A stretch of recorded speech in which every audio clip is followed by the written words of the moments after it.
単純計算でいくとだから3、4万毎日作ってるよ。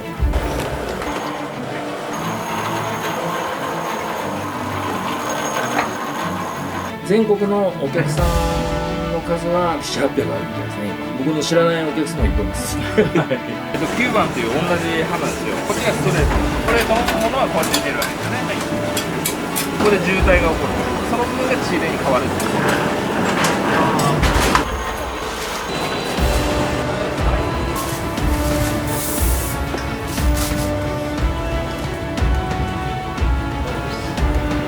2年間そのビブグルマン取った後に、一つ星に昇格すると、これ製麺所の麺使った店で初めてなんです。大切な店です。今あるのを真似してどうする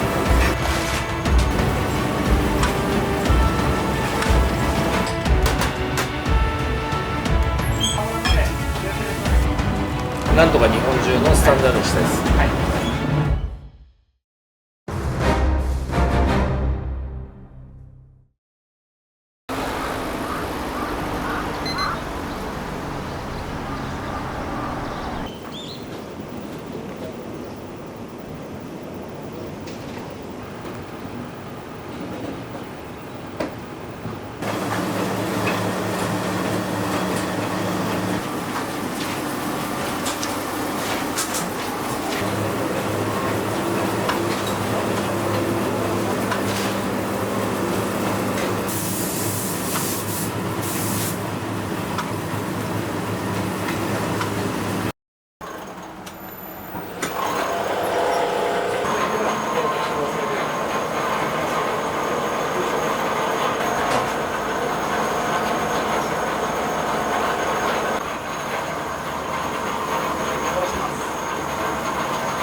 使うのが8号、で、炭水ではなく、塩と、低圧みたいなで卵を入れたものがパスタです。こちらは森沼さん、若干黄色い。これから8号を作ります。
全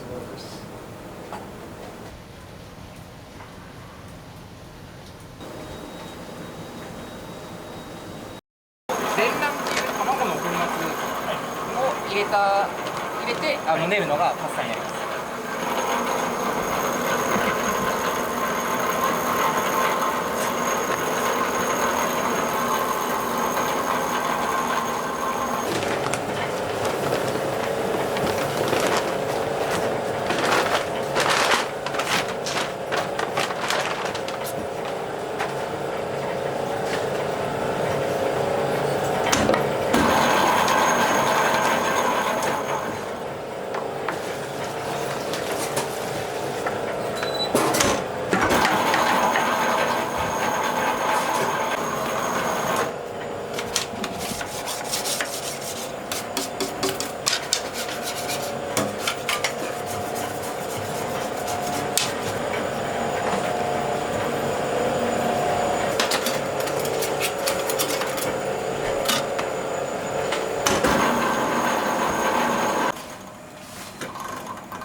油の上ペーペレストね。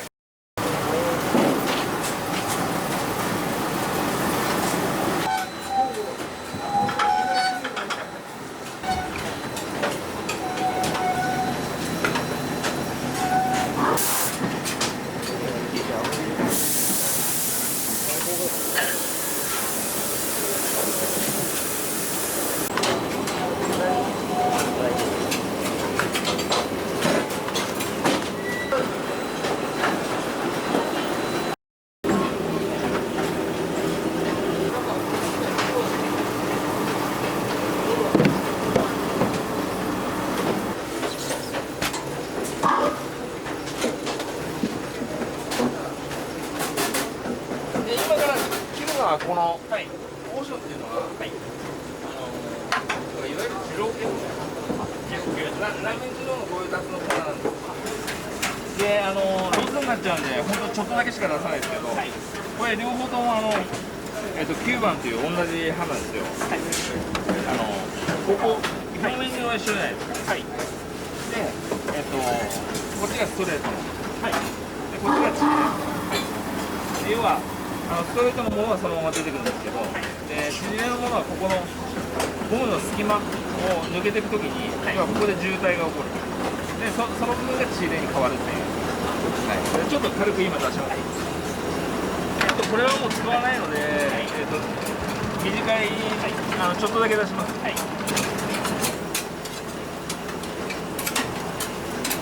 要はストレートのものはこうやって出るわけですよね、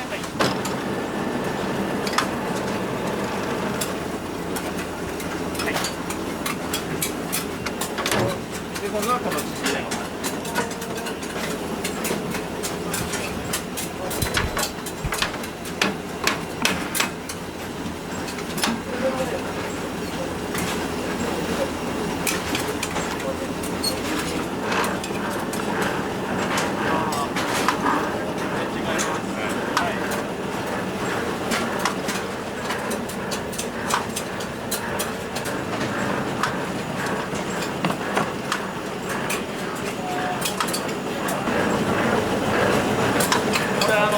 なりその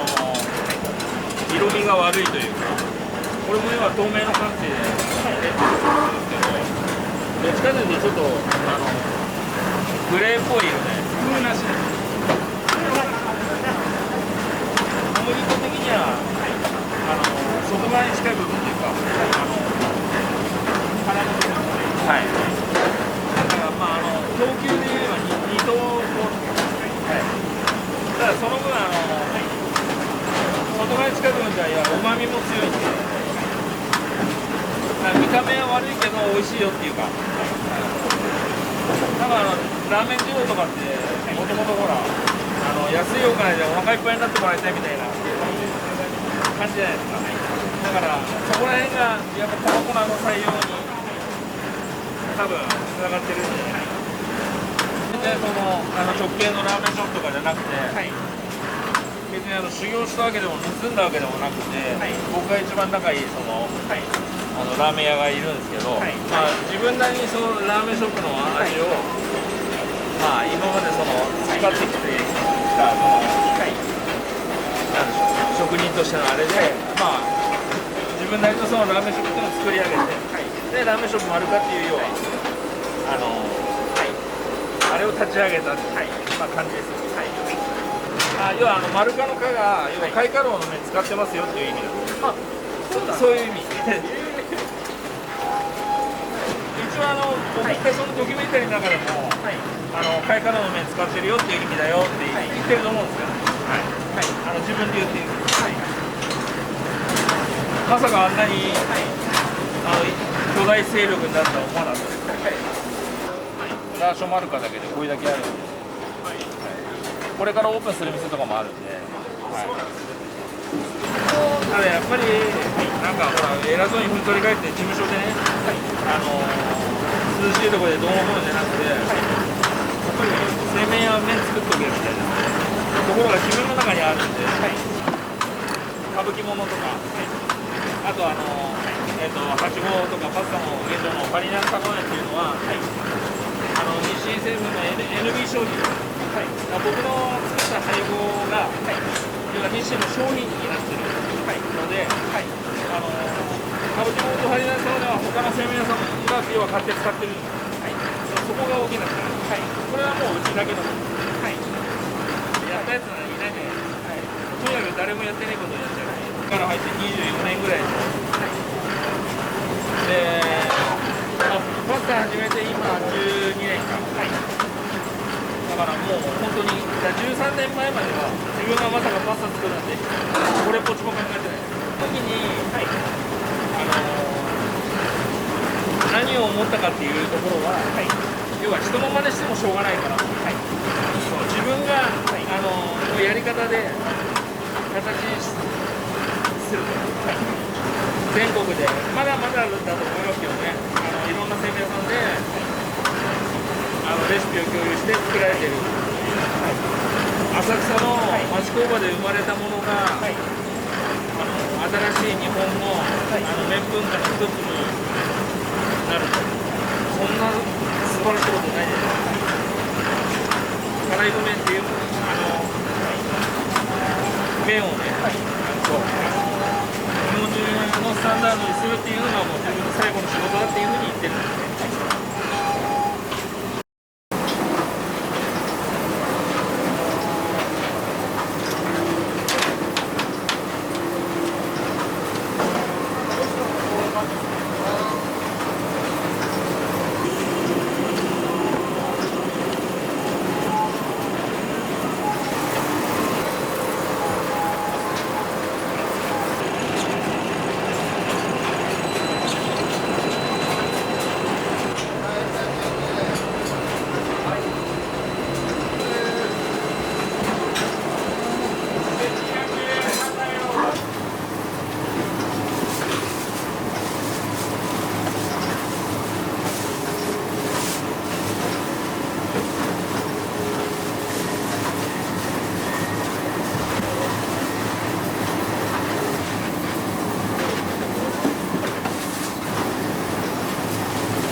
ある16が横浜だね。まあ、1.87ぐらいの感じですね。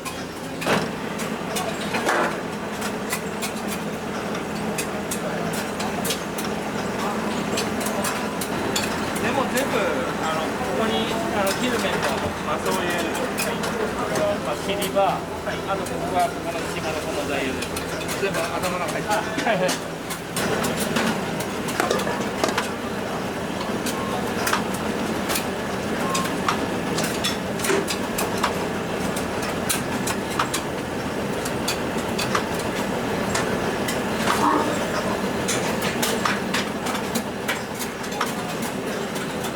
まあ、この人が大体ほら東池袋大証券、もう森そばぐらいの人です。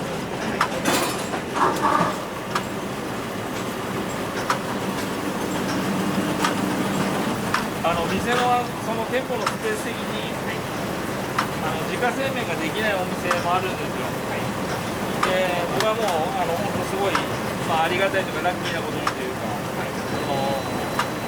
山岸加藤さんマスターにすごいつながりが持てたので、まあ、6人社三田さんの紹介で、カラス君今度店出すところのところが自家製麺できないからカラス君面倒見てやってくださいみたいな、そういうお話いただいていまだに取引あったりねしているので。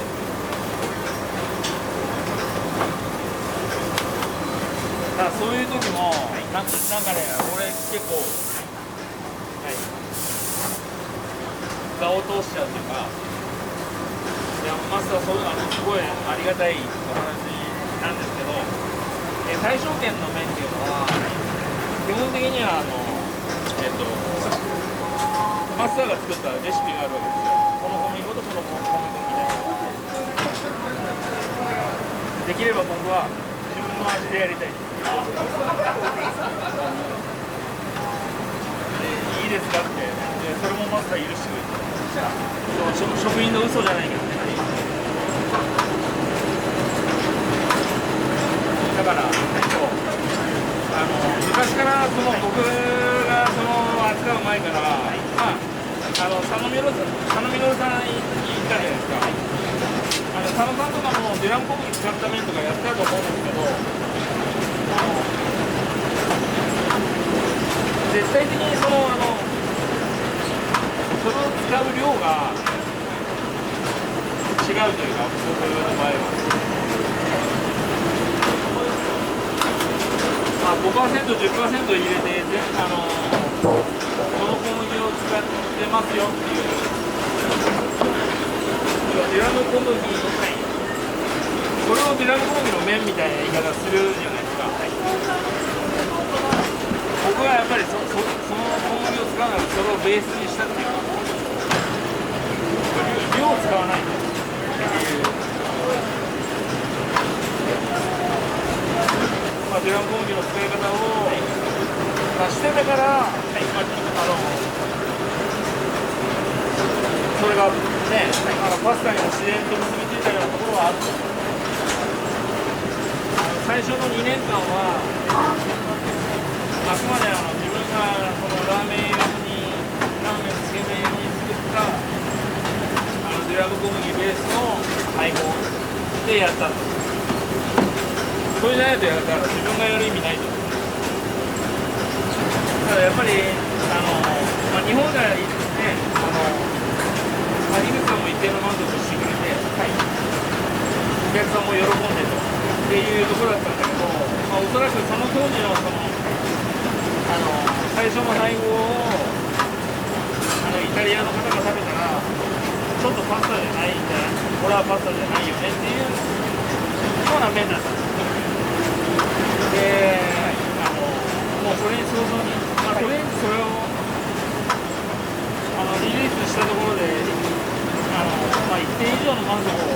井口さんもしてくれたので、とりあえずそれで突っ張らせてもらったんだけど、もう本当にこんなパスタ食べたことないっていう生の声が食べに行くと隣のテーブルから聞こえてくるんです。もその後に必ずもちもちで美味しいねって。でパスタっていうのはもちもちがいらないんですよ。樋口さん、僕に出会った最初の頃から。要はパスタっていうのは要は歯切れなんですよ。でとりあえず自分の作った配合をパスタにという形にやってたけど、樋口さんがそれ求めてるものと、お客さんが美味しいけど、美味しいっていうのにつけてくる言葉が、そこら辺にやっぱり温度差を感じて、もう早々に、やっぱりイタリア人が食べても、パスタに薄く、枠の中に入ってる配合を作ろうと。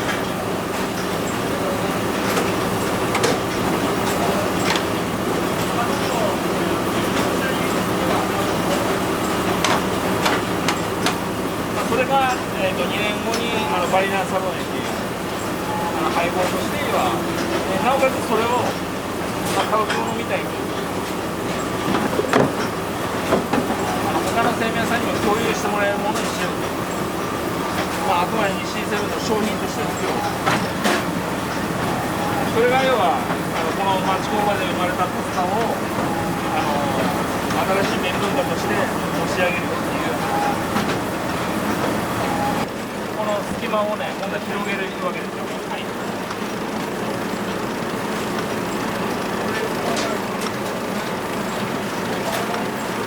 太くて長い麺が。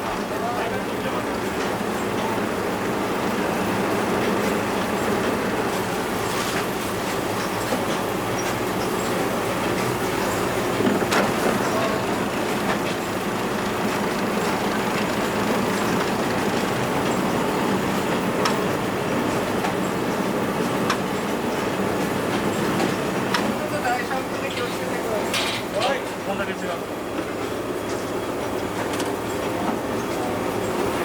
全然、はい。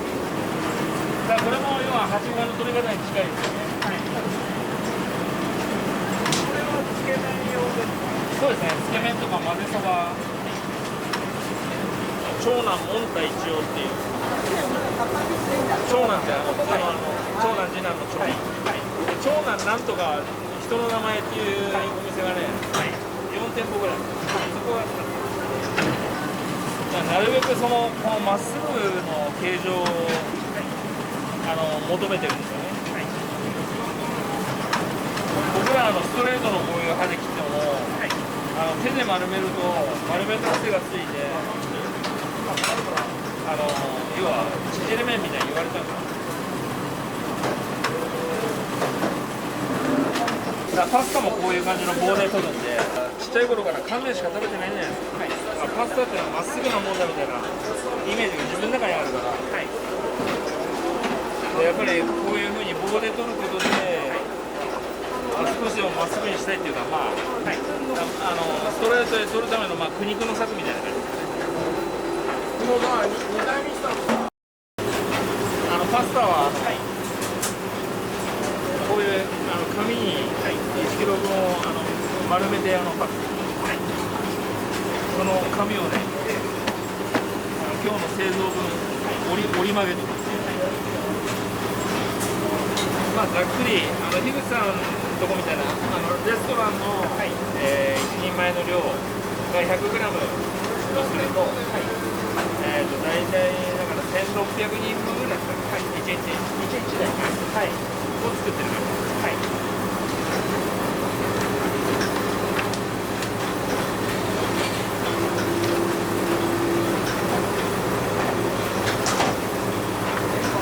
これは後でパスタ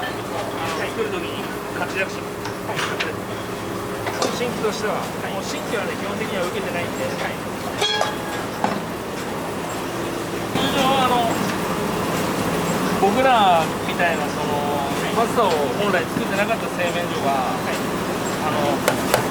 パスタを作るっていうふうに考えると、最初の発想というのは、業務用にはいわゆる生パスタってあるじゃないですか。ああいうのってどうやって作るのっていうのを調べるところがスタートなんですよ。そうなると、要はいわゆる麺を作る機械が違うと。要は押し出し式の要はダイスのわかります？ニョロンと出てくる。ああいう機械を買って、原料はデュラム小麦のセモリナみたいな作り方をやってるのが業務用ナンパスなんですけど、でもそこがもう僕は要は決定的に要はスタートが違って、今あるもん真似してどうするのっていう考えなんですよ。で当然お店とかだと粉と水を合わせて生地を作ってパスタマシンで通してやるじゃないですか。これで僕らがやってるのと一緒で、とにかく設備投資をしないで、もともと開花炉にある機械でやる。それこそ意味がある。要はそれをスタンダードにしたわけじゃないですか。だからいざそれが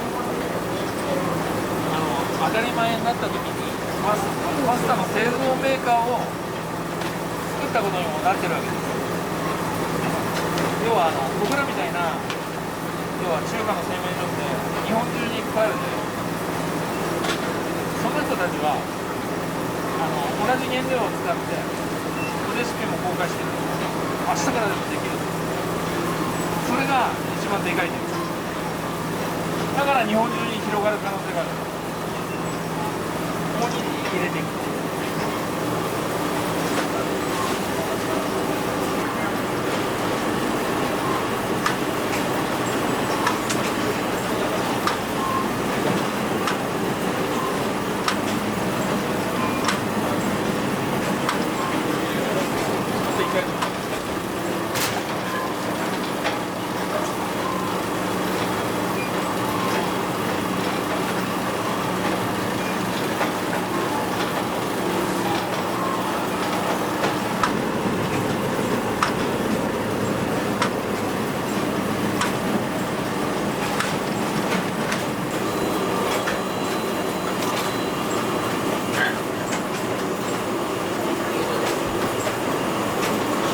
持ってったものを中華の場合はああやってどんどん重ねてたじゃないですか。でこれ今一枚一枚ここ持ってってるじゃないですか。で前はそれを全部僕が一人でやったんですけど、今こういうことやるんですよ。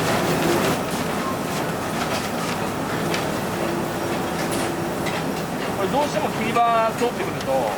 ういうなってるんですよ。ほらかっぱえびせんとかでもなんかちょっといいから入ってる。あれと一緒で。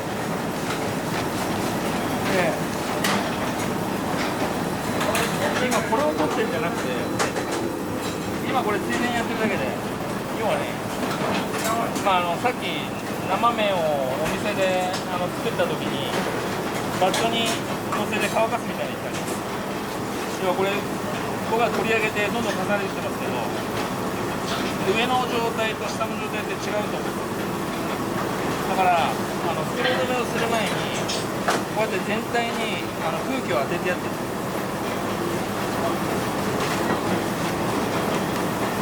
この工程を必ず入れる。もうね、半分自己満足みたいな世界なんですけど、ただこれを受け取ったその樋口さんの反応が変わったんですよ。なんか特別なことしたんですかって、今日の麺めちゃめちゃいいんですけど、でやっぱりもちもちもちもちっていうのに対してその歯切れっていう部分を求めたときにいろんな工夫をしていくわけですよ、毎日。その中でこういう工程を入れたときに明らかにその使い手の反応が変わったんで、ちょっと非常に手間で時間的には倍かかっちゃうんですけど、この工程を必ず入れるようにして、全体に空気を入れてやってるように、あくまでその中でこういう細かったりするものが取れるときは取ってるっていうか、ついでに。であそこでやってるときは倍時間かかっちゃうんで、今こっちに1人やって、今僕がやった工程をやってもらった。意味なさそうですごく大事な。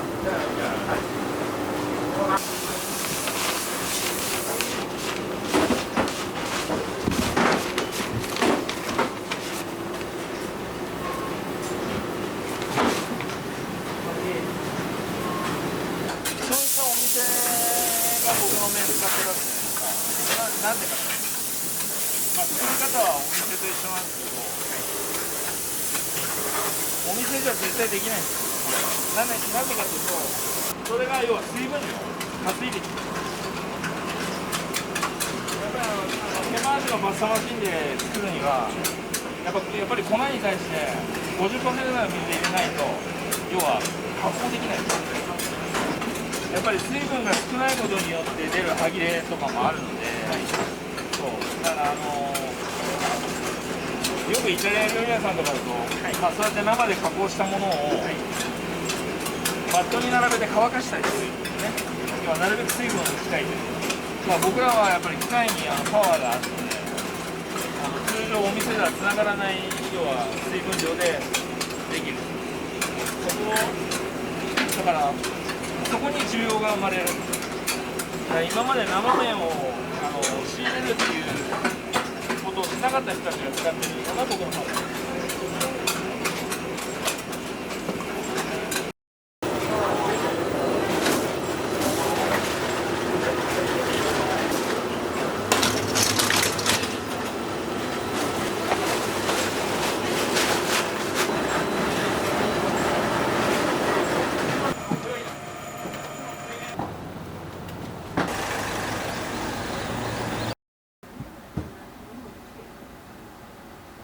1日大体小麦粉の袋を200体ぐらい、200袋ですよね、ぐらいを生産してるんですけど、まあちょっと麺の重量とかも違いますけど、まあ、平均的なラーメンの玉が 150g ぐらいだとすると大体200食ぐらいが取れるんですよ、1袋で。でそれが大体200体なんで、だからまあ単純計算でいくと、まあ、4万だから3、4万ぐらいの平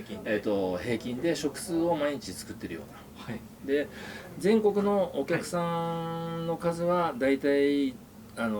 数えると7、800あるみたいですね今、全国で。全国で、僕の知らないお客さんもいっぱいいます、今が12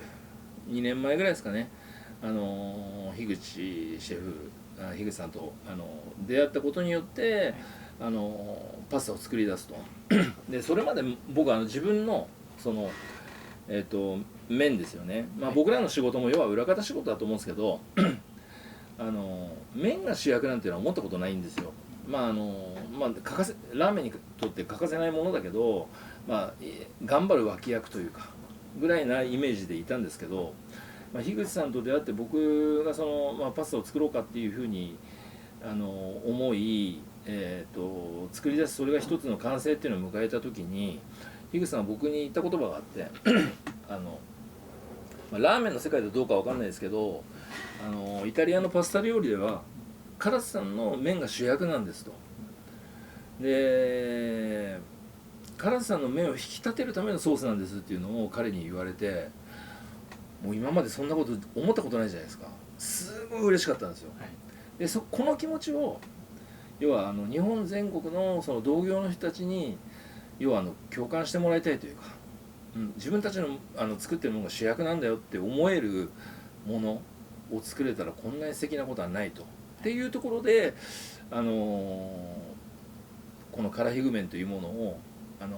まあ、浅草のね町工場で生まれたものを日本中で、同じ同業が作れる新たな麺文化にしたいなっていうところの活動なんですよね、で今少しずつ増えて、まあ、首都圏ではまあ家庭用のところまで来てるっていうところで、一番最初に僕がその樋口さんと出会った時は、まあ開花楼にある機械でしか要はやらないと、なおかつ、まあ、設備投資をしないってことですよね、かつ配合は、自分がラーメン用に作ったものでやると。でそれがパスタにならなければその時諦めようという話でまあ、完成するわけですけど、まあ最初に2年間走った僕のラーメン用の、まあ、デラム小麦ベースの、配合っていうのはやっぱりイタリアの方が食べたらちょっとパスタっていう枠から飛び出てるものなのかなと、まあ、日本人受けはすごい良かったんですけど、もう気になるからメニューが変わるために食べてたんですけど、隣の、テーブルから若い女の子たちがこんなパスタ食べたことないと、もちもちで美味しいねって言うんですけど、パスタにはもちもち感いらないんですよってもう最初から樋口さん言ってて、でパスタっていうのは歯切れなんですと、そこら辺の食感というか、テクスチャーの違いというのがやっぱり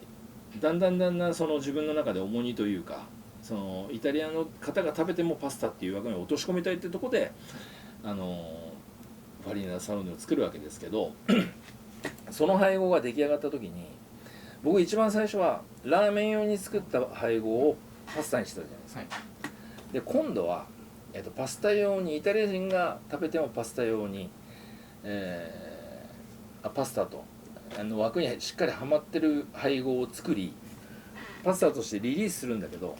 最終的にはそれを逆に今度は乾水で練って新しい中華麺を作ってやるというのを、もうパスタを始めた年に宣言しちゃうんですよ、でそれが形になったのが8号なんですよね。8号さんのね、もう入れるものの違いはあるんですけど、銀座8号さんの場合はパスタに入れるような卵であるとか、オリーブオイルとかっていうのは入れずに、もう本当に小麦粉と乾水だけでも、水の、加水率ですよねは全く一緒と、練り水が違うだけで、表情も全然違うわけですよ。で、それをやってこそやっぱり自分なんだっていうところで、2015年に、ファリーナ・サローネの配合ができてで8号のオープンっていうのは2018年なんですよ、3年間要はパスタを作りながら8号のオープンまであるわけですけど、それまでやっぱり僕の麺の表現というところで中華そば勝本、つけそば神田勝本っていうところで松村さんと出会ってで非常にその僕の麺を僕はこういうことを麺でやりたいんですっていうのをしっかり形にしてくれたので、今度は逆に松村さんの方からこういうラーメンをやりたいと、8号のコンセプトを聞いて、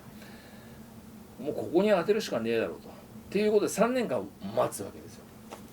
でそれまで僕の麺を使ったそのラーメン屋さんっていうのがミシュランガイドに載ったことって一回もなかったんですけど、いわゆる透き通ったスープに、しなやかな低加水の、水分の低い麺と、僕の麺ってそれまで水分が多いもんばっかりだったんですよ。でパスタのその配合っていうのがやっぱり低加水向きの配合だったんで、今回のそのファリーナ・サローネに関しては、中華麺の今まで僕が作ってこなかったその低加水の部分を狙えるんじゃないかと、っていうところで、8号の麺にそのファリーナ・サローネを当てるわけですよね。でそこまで一度もその乗ったことのなかったミシュランガイドに本当オープンした年からもうビブグルマンで選ばれて、それまで、今までミシュランの一つ星を取ったお店っていうのは、4軒あるので8号も入れてあって、でそれまでの、前身の3軒っていうのは全部自家製麺のお店なんですよ。でそれを、2年間そのビブグルマン取った後に、一つ星に昇格すると、これ製麺所の麺使った店で初めてなんですよね。だそこまで、なんでしょう、夢というかもう本当につかめた、僕にとってはもうかけがえのない店というか、大切な店ですね。